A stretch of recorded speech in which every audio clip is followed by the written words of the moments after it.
Marijuana in the brain. Hot button topic, right? I should have put a colon, I should have put it's complicated, right?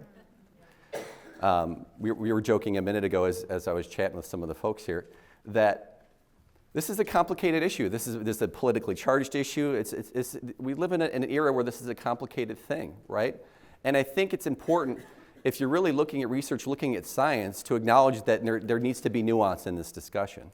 I think it's important. So if there are people out there that were expecting me to fall on extremes, certainly I represent a treatment organization, and I've worked with teens. I've worked with teens my whole career. So if there does seem more of a leaning towards some of the harmful effects of marijuana, that's just coming from my experience working with a lot of teens that have struggled with it. And you'll see that come out in the last 15 or 20 minutes of the presentation. Just because I've seen some of the harms that come from it. But if you're expecting me to be on the extreme of demonizing it, you're going to be disappointed. But if you're on the extreme where you think this is the cure-all, this is the greatest thing ever, you're going to be disappointed, right? I think it is important to acknowledge the nuance in this, and I'll do my best to do that. But as a disclaimer, I'm not a doctor. I won't say I play one on TV. I'm not a neurologist, okay?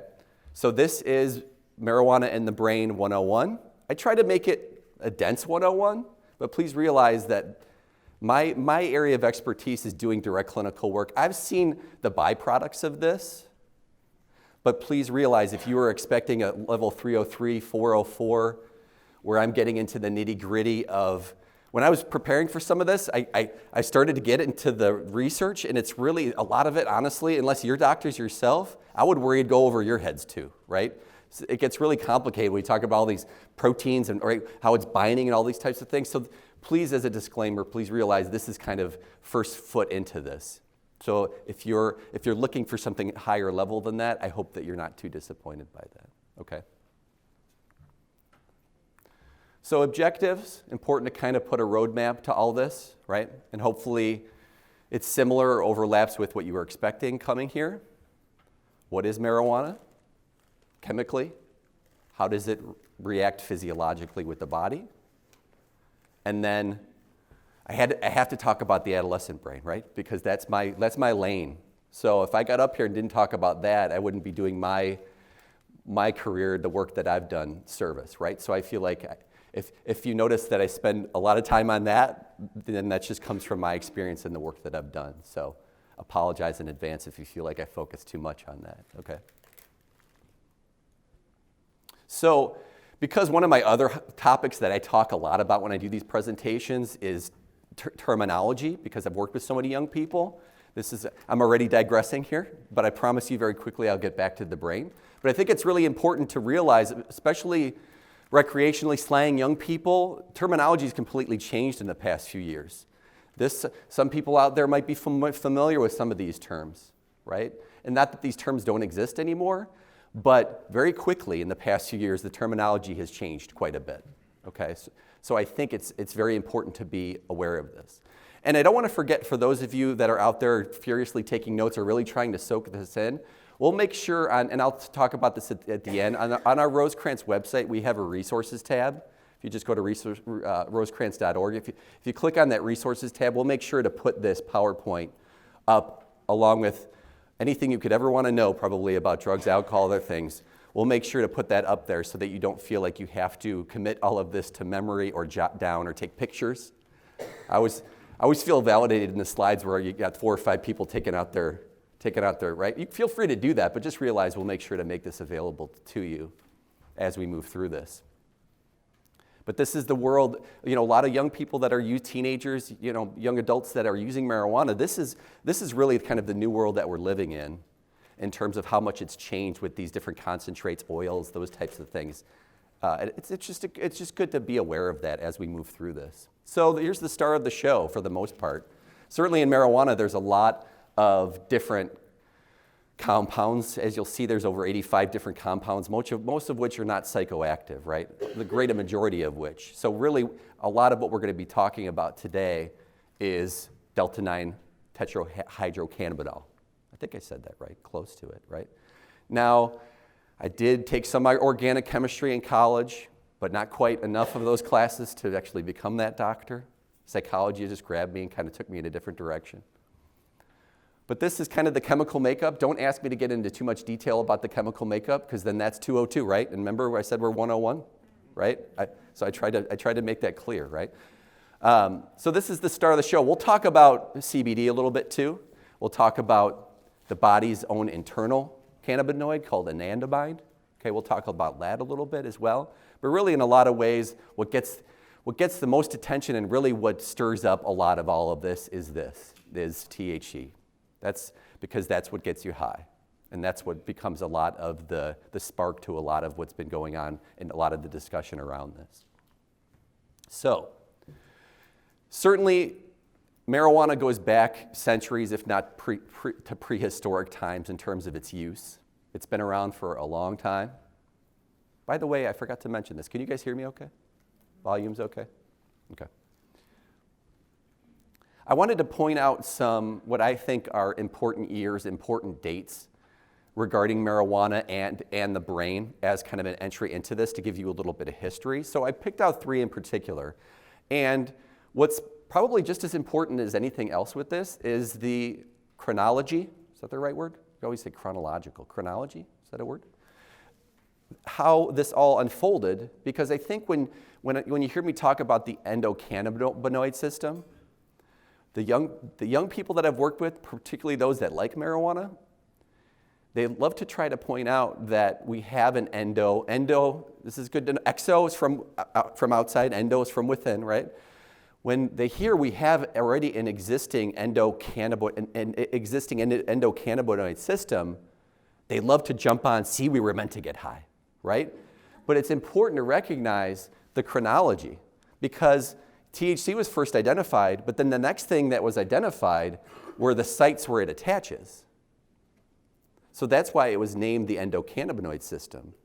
Now, if it had gone in reverse order, where in 1992, when they found out about this chemical called anandamide, which is a naturally occurring, basically it acts as a neurotransmitter in the body, and I'll get into some more details about that. But if that had been discovered first, we probably would have called it an endoanandamides, right? We would have attached it to whatever the internal chemical was. So I think it's important to recognize that in terms of this idea of, well, we have these receptors, so we were meant to get high. Well, no, because we have already existing chemicals in us that latch to those receptors that are built in already, okay? And I'm going to show you a real brief, there's a couple videos I have just to kind of mix it up. I think videos can be a good thing to just kind of, so you don't have to hear me for the whole hour, right? A little 5-minute video that I think does a good job of explaining the history behind this and kind of summarizes this in a way that I think is doing a better justice than I would. So there's more than 85 different cannabinoids in the plant, but we're not going to focus on almost all of them because most of them are either inert or don't have psychoactive components, or, here's something to throw out to you, we don't yet know what some of these other cannabinoids may do to the body, to the brain, which is certainly possible. But the ones that I'm going to focus on, the ones we're going to talk about, are the ones where there's been research and there's been some identification of what they do. Okay? So why is THC, can I stop calling it tetrahydrocannabinol? Everybody's like, yes, please do that. So THC, why does that get you high? Why do we talk so much about it? A lot of it has to do with the shape. The shape of the molecule is very, very similar to the shape of anandamide, that chemical that we already have in our body. And I'll get into more detail about that.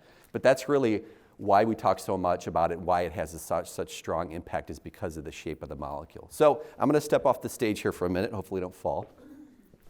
And I want to show you a quick video that I think does a good job. I got to make sure I get the volume right, because I don't want to blow your ears off. Okay, so that's just a little clip from that PBS series that I felt like did a good job of kind of explaining the initial, kind of the background and history of all of that. So let's jump back in. Okay. If we have time, hopefully we will. There's another video I have. We'll just kind of make a call depending on how we're doing with the schedule. So when we talk about this endogenous, this already existing endocannabinoid system, I do think it's important to have that caveat of understanding the label is a little misleading in terms of linking it to outside cannabis, right? Really, it should be more anandamide would be the accurate terminology in my mind for it.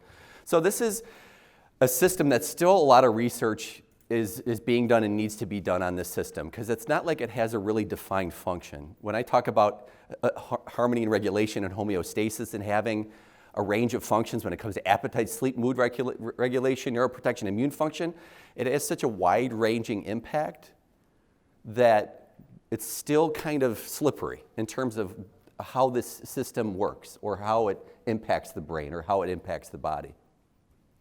But we do know that internal, already existing neurotransmitter, that kind of internal drug, anandamide, plays a really vital role in that. So because they both kind of are they fit in that same keyhole, I think it's important to distinguish the two, because this is where it starts to differentiate in my mind between the medicinal and the recreational or potentially harmful parts. This is a really important kind of fork in the road in my mind. Because when you talk about THC, you talk about the high, right? That's one of the biggest things it's associated with. Whereas with anandamide, that existing chemical, that when it locks into, probably the best way to think of it is when it gets put in that keyhole, it very quickly, just in the matter of often minutes, it very quickly is broken down by some enzymes in the brain. Versus with THC, when it locks into that, it has ability to stay in that keyhole for a longer period of time, oftentimes days, and therefore have a more pronounced, hence the high, and a more longer lasting impact than anandamide does. In other words, anandamide is a lot more subtle. You're not going to get high from that already existing chemical, but a good way that I try to relate it to people that can make it a little bit more palatable or understandable is that runner's high. With exercise, anybody here, like myself, if they're feeling a little anxious, or just part of the routine for self-care, anybody here exercise? Oh, okay. So part of that is the feeling that comes afterward is kind of oftentimes a sense of relaxation, kind of like, right? A lot of that has been attributed to endorphins, which is true, the body's natural built-in painkillers. But what they're finding is that this chemical anandamide plays a role in that as well. And the best way to think of anandamide is like a dimmer switch. Most of what it does is it acts as something to kind of calm down, suppress, lower. That's really what they're finding with all these different receptors, is that it tends to kind of bring down in various ways. So this is not a lecture exclusively on CBD, so if you feel like as I'm talking about it, I'm not doing full justice, that's because I really have to hit on a lot of different topics when it comes to the brain. But I think it is important to talk about CBD as cannabidiol, that kind of non-psychoactive part of the plant. Probably the best way to think of it is the stalk, maybe the leaves, hemp, non-psychoactive, right, versus the flower, THC. Oversimplistic for sure, but probably the best way to think about it or kind of connect the two.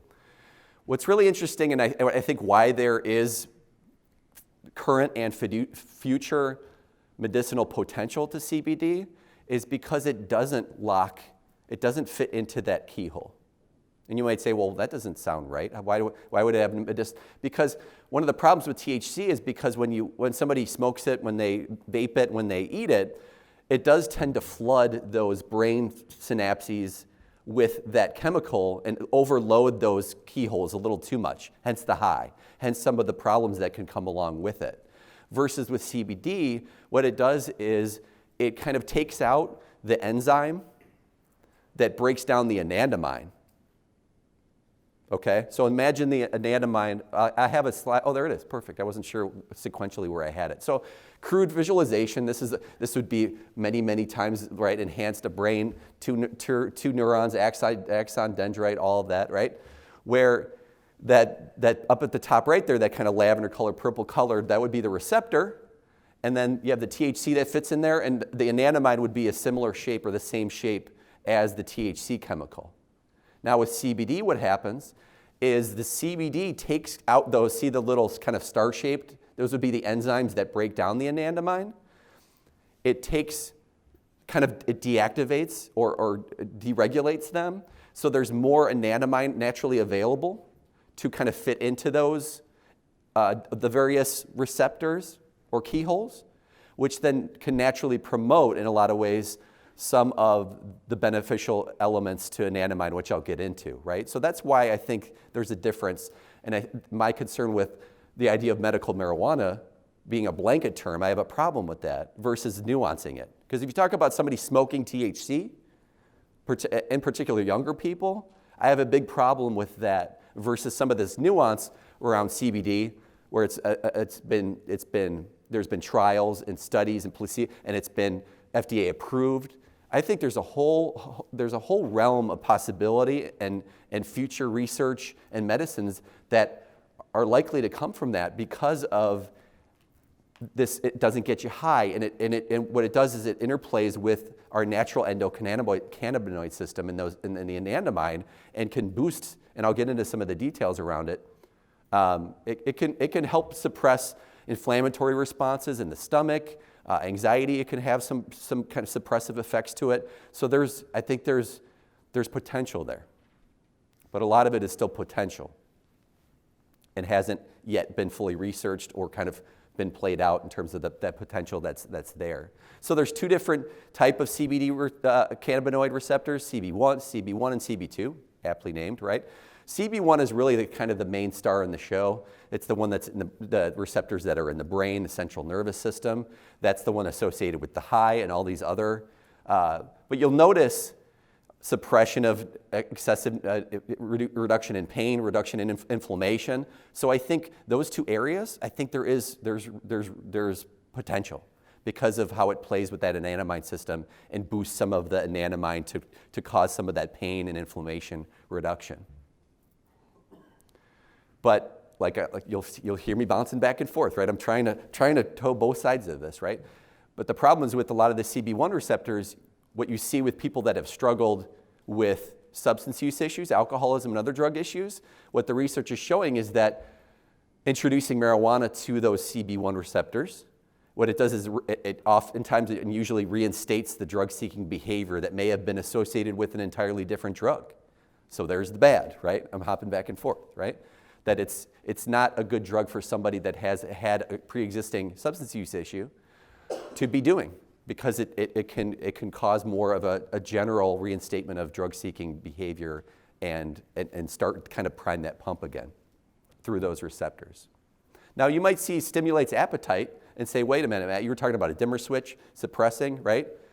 Now you're talking about stimulating, but in a roundabout kind of way, it really is suppressing, because what it does is in the stomach, when you increase anandamide through CBD or just increase anandamide in general, what it does is it kind of lowers or does suppress the part of the stomach that says, okay, we don't, there's no food in there, we don't need to be active. So if you keep that going, then the stomach keeps digesting, and that creates appetite. So in a roundabout kind of way, it does suppress something associated with it that as a byproduct of that stimulates appetite. So hopefully that made some sense as it was coming out of my mouth. That sounded a little bit complicated. But bottom line, it does stimulate appetite, and that's why there is, again, the non-psychoactive part, in my mind, there is potential in terms of it's been looked at and been used and has potential in situations where there needs to be a stimulation of appetite. If somebody's on cancer medicine, chemotherapy meds that may be really, really damaging their appetite, there's potential with something like a CBD-based product stimulating appetite, or maybe even reducing pain or inflammation as well. The CB2 receptors are a little less prominent. A lot of them are active in the immune system and other peripheral parts of the body. Different types of immune cells outside of the brain, spleen, tonsils. They have found a lot of them in the spleen, tonsils, thymus gland. That's why they've been able to conclude that these CB2 receptors are more associated with the immune system and immune function. But what they've found is that it can help to modulate if either through, again, increased anandamide CBD, where there's some research growing that it can help to modulate or kind of suppress some of the inflammatory response in the stomach, that there's potentially some value in, like for Crohn's disease, irritable bowel syndrome, that there might be some potential. in terms of that CBD component, and again, kind of pumping up the anandamide. And by doing that, the anandamine's that dimmer switch. So any part of the brain that might be overactive, it might help to lower pain, lower inflammation, lower overactivity. Make sense? Okay. So marijuana is very, very quick acting. In general, there's one caveat which I'll explain to that. When it's smoked, when it's vaporized, very quickly, just in a minute or two, absorbed through the lungs, into the bloodstream, into the brain, very, very, very quick acting, okay? The one caveat to that is, and this is important in the world we live in now. In Illinois, where I live, just a little bit south of here, I'm sure you guys know that it's legal now recreationally. And what's already started to happen, you're seeing an increase in ER visits, and a lot of that, when I'll get into it, a lot of that's related to the ever-increasing potency, but some of it is related to the increasing sales of edibles. And part of it is because with edibles, it's not as immediate. There's a delayed effect, which can take 30 minutes to an hour or more for that effect. And if somebody isn't used to it, doesn't have that experience with it, they may, 15 minutes, a half hour, they may, to say, if they're looking for a certain feeling, they may not feel it, and they may take more and more and more, and then all of a sudden, especially younger people, it may all of a sudden an hour or two later all hit them at once, and it can really cause a lot of problems, and that's why you see potentially that increase like what we're seeing in the Chicagoland area, where just in the past couple of weeks since this legalization, a spike or an uptick in ER or ED visits because of the potency and because of this kind of delayed edible effect. So I won't get too much into this because I covered a lot of this already, but what I do want to talk about is when you talk about, and again, this is to me important because to me this is a problem with THC that you don't see with CBD, okay? With THC when it's consumed also activates the dopamine system, which CBD does not. So when you talk about that, you talk about dopamine is that neurotransmitter that's associated with pleasure. That's what creates the high, okay? But the problem with that, especially with younger people, is it can throw off the neurochemistry surrounding dopamine, where I've talked to so many young people where if they're using cannabis regularly, the body downregulates and says, okay, I'm getting an outside form of dopamine, and so it creates less natural dopamine on its own. So then what I hear all the time is, I can't enjoy that concert. I can't enjoy that movie. I can't enjoy being around my family without being high. And that's a huge problem. And that's true not just of young people, but adults that use it, again, so now I'm on the bad side, right? That use it frequently, is you have that kind of anhedonia or that idea of what they're not high, and a lot of it is because of this downregulation that happens with the dopamine system, where it's not producing, your body's not producing as much dopamine as it needs to just to kind of maintain a regular sense of wellness. And just like I can enjoy that joke without being high, I can enjoy, right?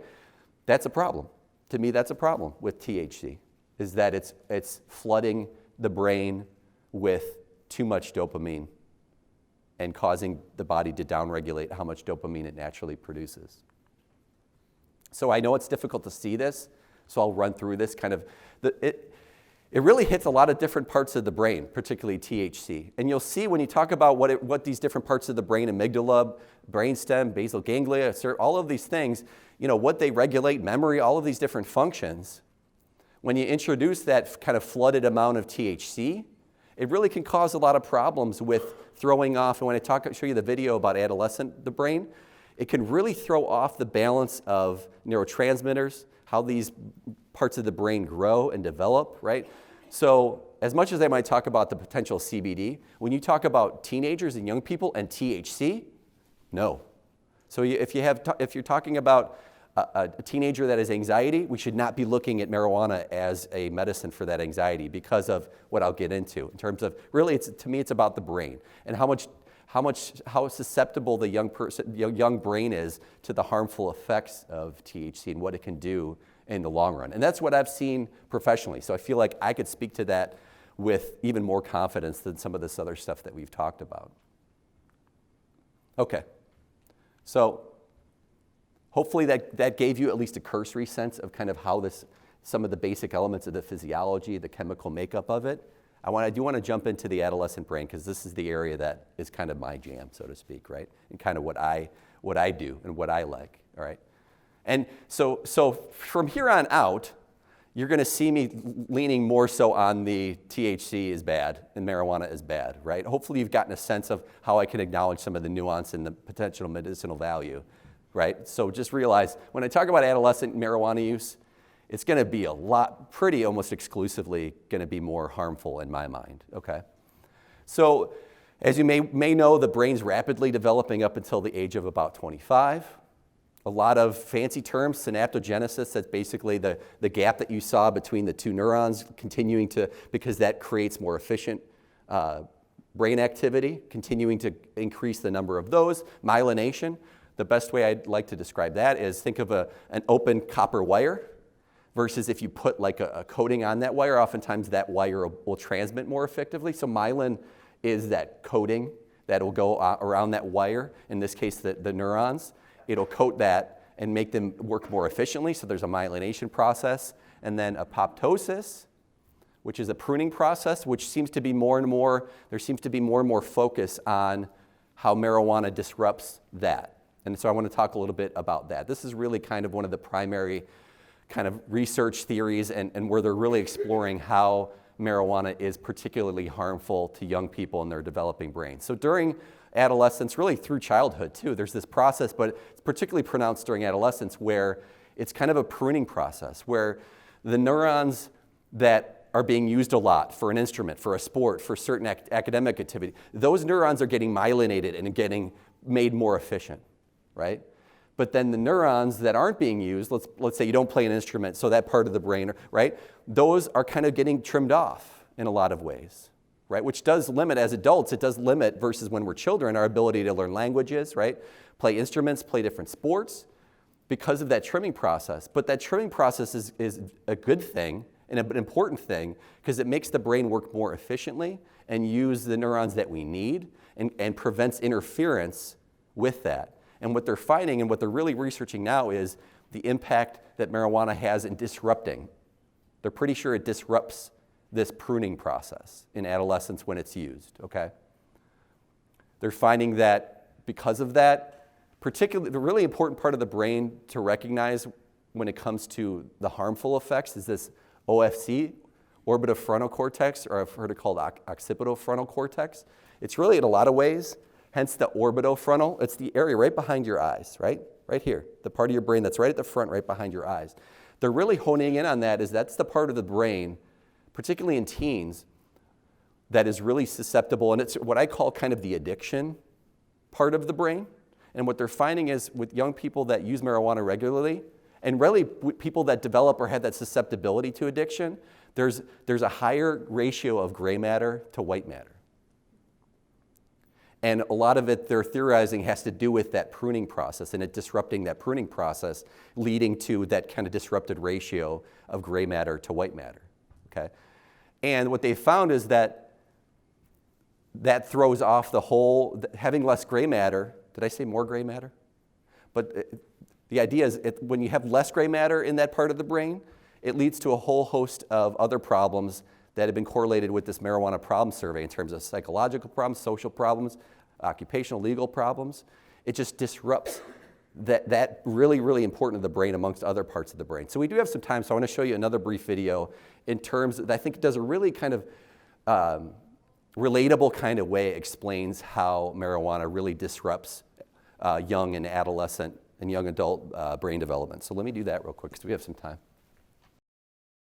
So it shouldn't be any wonder then when we've talked about the impact that cannabis has on the young teenage brain, it shouldn't be surprising then that we see research study after research study that pretty consistently shows that the younger anyone uses any substance, including marijuana, the more they are susceptible to developing later a more progressed, more severe substance use issue because of what it does to that brain wiring, the brain chemistry, and even some of the specific parts of the brain where it disrupts that growth and it throws off that reward system That's why you see people that maybe start to use in middle school are almost, all things being equal, are almost a 50-50 risk to develop a more significant issue down the road versus, I'm certainly not promoting, delaying and then using later on. And certainly a life without any chemicals is probably going to be the best. But if there's at least a delay till 21 to try a glass of wine or a beer or whatever, there's going to be a greatly reduced 5 to 10%. There's going to be a greatly reduced chance of progressing. And with what I just talked about with the brain, it should match, right? It should make sense why that would be the case, that a younger person that starts. So I always tell this to parents, I tell this to younger people. To me, it's a really important pillar to why it's so important that young people, middle school and high school in particular, age kids don't use marijuana and other drugs. It's because of this and this risk for progression into a more severe substance use issue. Part of it is because what it can do is it can throw off how the brain, if a young person uses early, it can throw off how the brain perceives the drug relative to other needs. Like it throws off the need and want curve, where the brain, if it's started early, it can throw off where the brain perceives that marijuana, like let's say the hierarchy of needs would be what? Water, food, shelter, et cetera, right?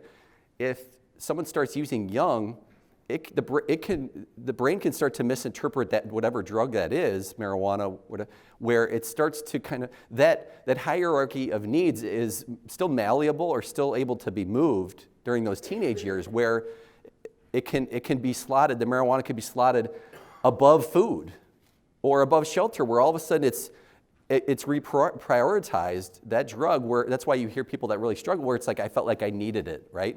A lot of that is because of that, the brain's reward system and how it throws off that reward system if there's use during the teenage years, and really kind of shuffles around that the need versus want kind of continuum. Hopefully that makes some sense.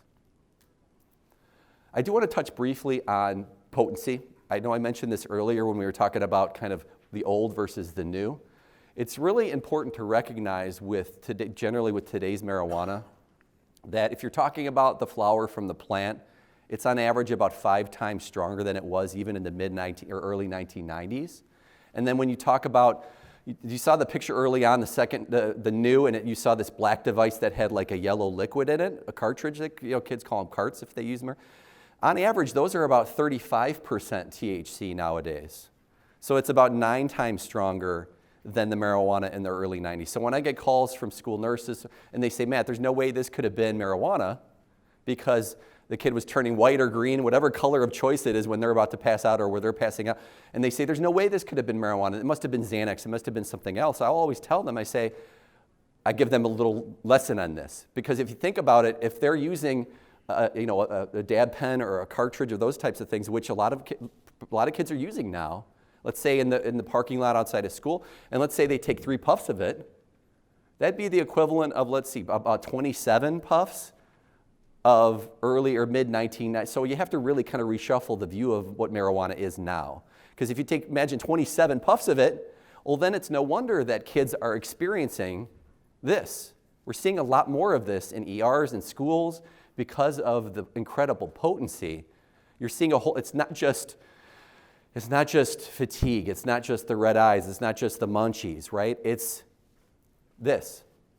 We're seeing a lot more of this, and this is what makes it even more dangerous for young people to be doing, because it accelerates all of that disruption in the brain, the potency. It really accelerates that and accentuates that, all of the harmful effects that can come from it. So, like in states like Illinois, where this has been a really big topic for the past year or two, obviously, right? A lot of attention has been paid to legalization, and you'll hear people say 21 and up, 21 and up, 21 and up. And I think the danger in that, and it can be a little bit naive to say, okay, well, teenagers won't be doing it because it'll be illegal for them. You guys just told the whole story with your reaction there, right?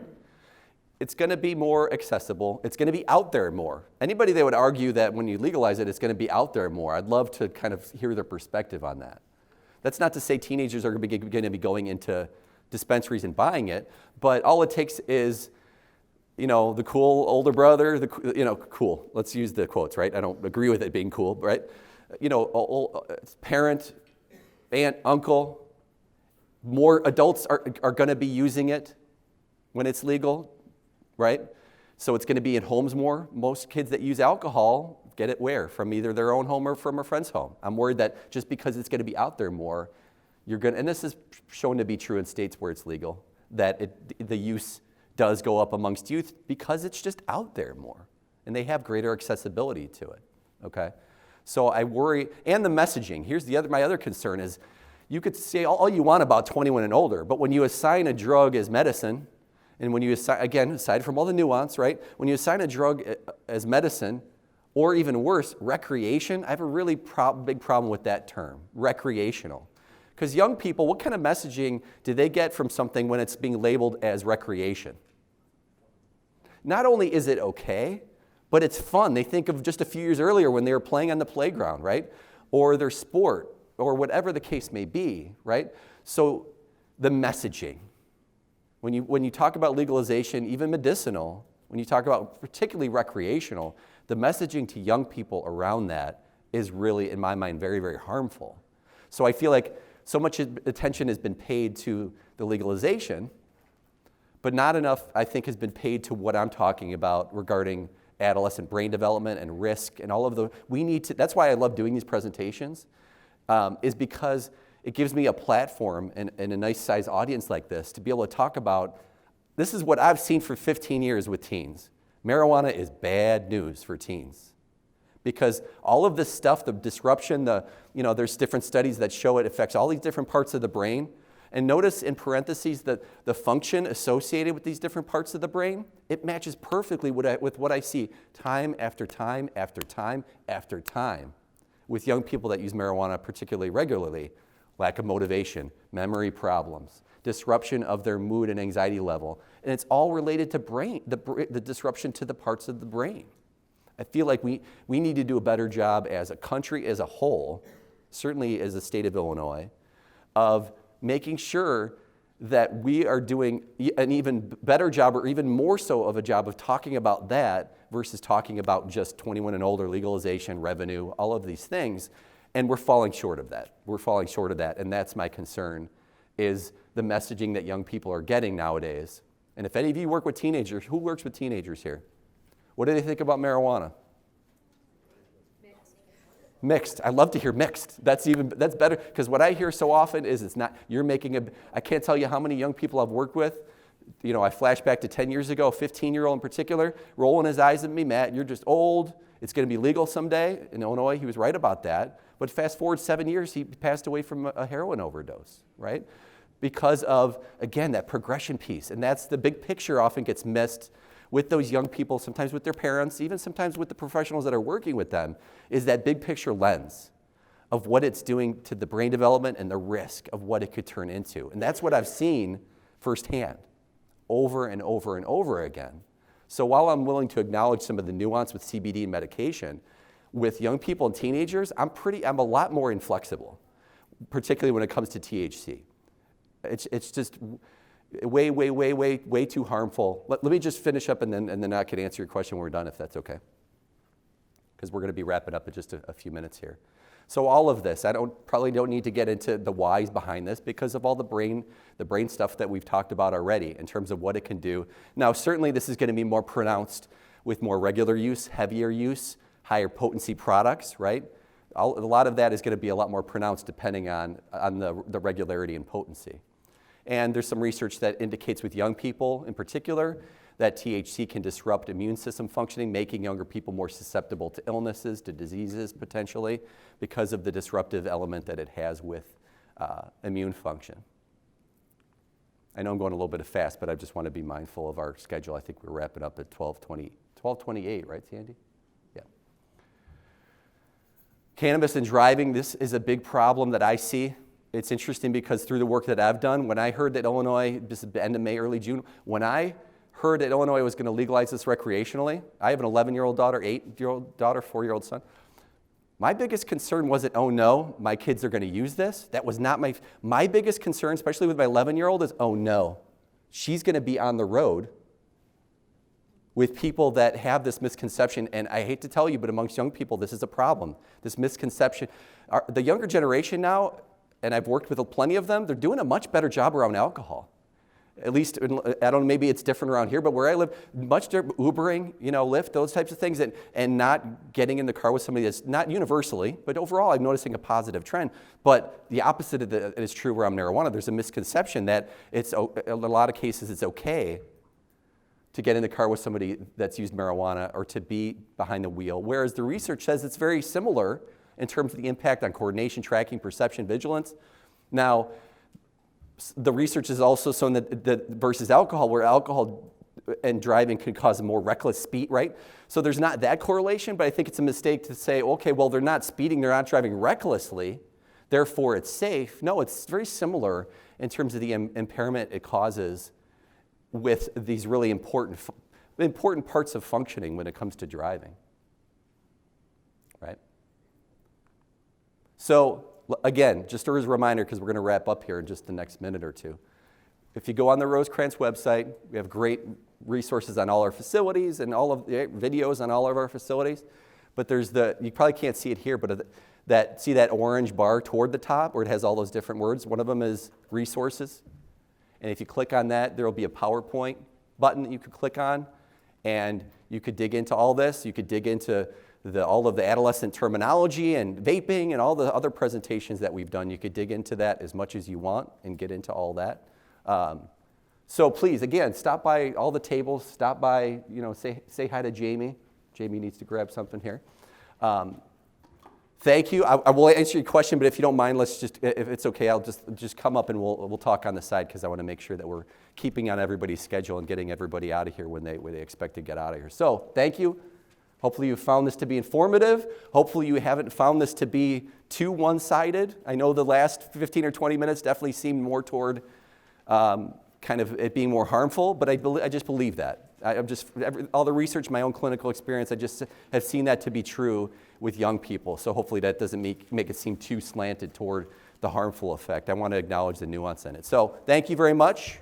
Appreciate it. Have a good rest of your afternoon and going into the weekend, and appreciate it.